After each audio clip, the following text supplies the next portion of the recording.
Ruhuma necə yaraşar? Dodaq susar, gözlər danışar. Mənim hisslərim tək ona alışar. Götür ürəyimi olsun sənin. Mən düşündüyündən dərinəm. Həyatım mənim inan ki çox çətin. Mən dərinlərdən də dərinəm.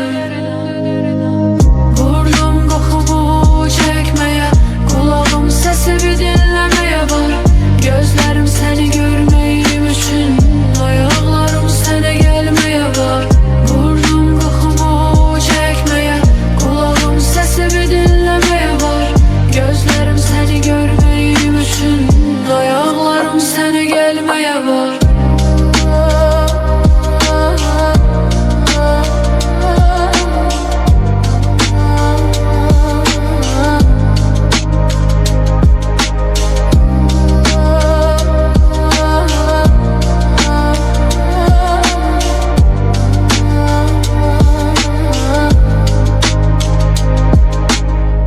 Özümü hiss edirdim tənha, həyatımda yox bir məna.